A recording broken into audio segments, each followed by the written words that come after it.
Bum bum bum bum bum bum bum bum bum bum bum bum. The Peter Dislike Show. Bum bum bum bum bum bum bum. So next week will mark a year since I moved to the Phoenix area. Had a lot of difficulty with the social atmosphere of Seattle, and I'm glad that it was the year everybody was quote-unquote quiet quitting their jobs. I quiet quit multiple jobs there. I've quiet quit some jobs here too in Phoenix, not as dramatically as I did over in Phoenix, and I discovered some side gigs that I could do, and then I got myself burnt out on the side gigs, and I quiet quit the side gigs. So all in all, I've quiet quit at least half a dozen times. So some big ones, some small ones. I want to talk about some things that caused me to quiet quit, because there is a lot of room for improvement for anybody who's willing to listen, right? A lot of employers will probably shut off the video here. For anybody who's willing to listen, I would like to discuss some reasons why I have quiet quit. Well, I shouldn't say jobs, but quiet quit people at the jobs is probably a more appropriate term. I was working at a tutoring center, and a lot of times my students sometimes can complain about their instructors. Parents sometimes complain too, but rarely did I ever get a student or parent complain. Usually my boss complains about things that bother nobody at all. So for example, I one time, as a minor example, sometimes I would in the middle of a class quickly check my phone or my email. I sometimes have anxiety. Every time the phone beeps, I wonder what it is, right? I just want to quickly take a look at it, make sure it's not the IRS saying I owe them money, make sure it's not a family member passing away. It really puts my mind at ease just to take 2 seconds to look at it. And never did a student complain about it. It was always my boss. And I thought the customer was always right. I've never heard the boss is always right? The customer is always right. And unfortunately, I never got my boss to understand it, right? I tried to explain that, I have a life outside of the tutoring center. I just want to make sure everything is on the up and up, right? Something to that effect. But that's a minor situation. Sometimes my boss gets really critical about the way I teach. He thinks that there are certain topics that we need to shelter our students away from. For example, one time I was giving an example of graphs, and I showed the student some graphs that we could read, including historical inflation rates and how our inflation is at a 40-year high, and my boss thought that inflation was too strong of a concept for I think it was a 5th or a 6th grader. And the only time I got really a parent to complain was one time I had a 6th grader. I was showing him the wonders of exponential growth, and I showed him that if you could live to be 200 years old, that you could, even if your money only grows at whatever rate, you could potentially own the entire world. And the kid went home, and well, first of all, he thought it was ridiculous that anybody could live to be 200 years old. And I told him, it's not that ridiculous, because when I was your age, he was a 6th grader, when I was your age, many more people used to smoke cigarettes. We used to drink 3-4 liters of soda a day without thinking about it. When we were your age, this would have been in the late 1990s. A lot of people surfed on their television. Nowadays a lot of that is frowned upon. We didn't have, for example, standing desks where you could stand at your job. And I explained to him that, smoking takes away 15, 20 years of your life. Think about what all the other things do, right? Just keep adding 10, 15, 20 years to each one of those bad habits you don't do. I thought that would impress him to lead a healthier lifestyle, but it scared him to death that he would live to be 200. And that was the only time a kid had his mom complain to the center. My boss actually didn't complain about that example. I think he probably thought it was a good example because he didn't complain at the moment. But to give you an idea of how stressful it was to always walk a tightrope on what the boss is going to blow his mouth off about, I was planning to take a vacation at some point, just 1 week or even half a week off. But I wanted to know when my boss was going to go on vacation, because I wanted to go on a different time.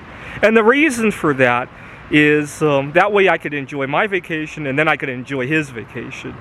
And I so badly wanted to know when his vacation was, but you know, he's very tight-lipped, and one day he stepped away from his desk he had a child that had some kind of weird situation go on, didn't have a ride or something, and he stepped away, and I needed to go onto his computer to get something anyway for one of the students, and I quickly peeked at his schedule book, and I found out what days he was going on vacation, and I scheduled the week after that. So I basically had a 2-week vacation, one where I could work more freely, and one where I actually went away. So that's the drama that unfolded at that center, and just really fucking annoying.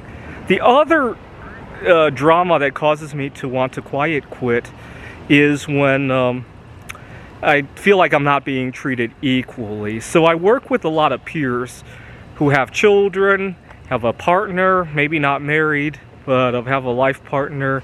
And a lot of times those things just beat at the same wavelength, and I'm just in a different stage of life, right? Let me tell you why I feel I'm in a different stage of life. So last month, I wanted to make sure I never run into workplace drama again, right? So I decided to take up a number of side gigs to create additional income streams for myself. I took up some art projects. I took up some tutoring work that I found on Facebook Marketplace, and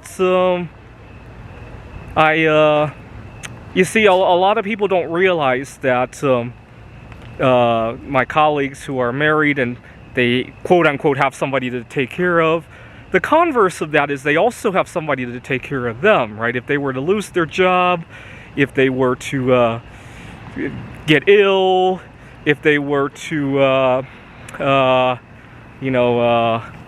some kind of strain on their life, whether it be positive or negative, right? They have something to fall back on, right? If my colleague and his wife both have a job, and I have 2 jobs in order to balance them out, and then I go home and I have nobody to cook dinner for me, and I was very burnt out last month, and it really showed. I developed long COVID.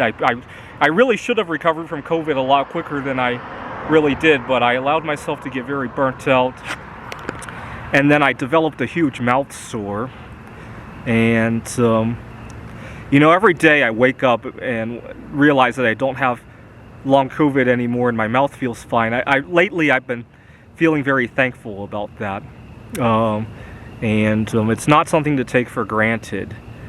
But unfortunately, a lot of my colleagues don't seem to see that I'm just in a different phase of. I like to go out and meet that life partner. It would have been really nice. This past month, I was working on a publication for the game of Ticket to Ride Poland, which I named E-Polonium. Unfortunately, I didn't have a Mary Curry to work with, right? Unlike the real Polonium, they had 2 people working on it, right? I was trying to be both sides of that, and I got really burnt out as a result.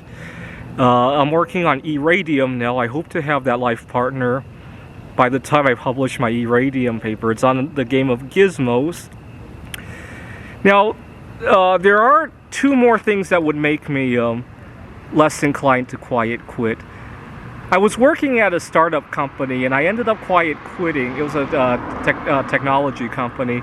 And I ended up quiet quitting, not because I necessarily disliked the work or the people there, but it seemed like a never-ending stream of work. I wish there were some checkpoints, right? Once we get to this point, we zero out everything on our plates, right? The reason I love teaching at the community college is at the end of the semester serves as a point where everything zeroes out, right? I need that zeroing out. When work just keeps going and going and going with no zeroing out point. sometimes when I even set dates where I intentionally zero stuff out. Like for example, Mary Curry's birthday or anniversary the other month, or right now I'm looking forward to, even though I'm not Jewish, I'm looking forward to Yom Kippur. This next week is going to be the anniversary of Nixon's Shuck. Now, unfortunately, or fortunately, most Americans don't realize the Nixon Shuck anniversary, and so as a result, it's not really a holiday. So I love it. I get to go out to my favorite restaurant and have a day off and pretend it's a holiday, but nobody realizes that it's a holiday. But to give you an idea, I'm really disappointed because 2 years ago, I was tutoring a kid in AP of U.S. history, and it was August 15, 2021, 50-year anniversary, and we were using Zoom at the time. Seattle is still in the throes of the Delta variant of COVID, and I was like, good afternoon, you know what today is? I thought he would know that because he's studying AP US history. He didn't know about it. He didn't even know we weren't on a gold standard anymore. 50 years later! And but he knows a lot of obscure history things that don't even matter today. And unfortunately, what's really sad is that even the course for AP US history, they abbreviated it to APUSH, AP US history, and give it a really silly name so that people don't even understand what they're trying to study, right? And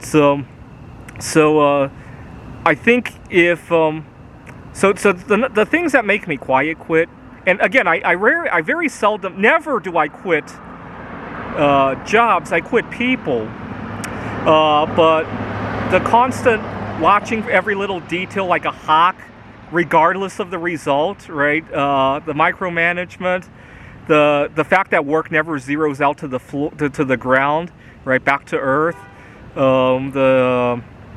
The difference in treatment, the prejudice. I would say those are and just not having time to collect myself. And again, the difference in I like to go see, part of the reason I sometimes don't have enough time on my hands is that even though I feel romance toward myself, right, I still like to meet that special someone to collaborate with, right? And unfortunately, juggling that that's without even the prejudice, right? You add the prejudice that people don't understand the way I live on top of that, it just becomes impossible, right? But I think the biggest problem is the people who watch the details, right? And don't have any critical thinking and just follow the books, right?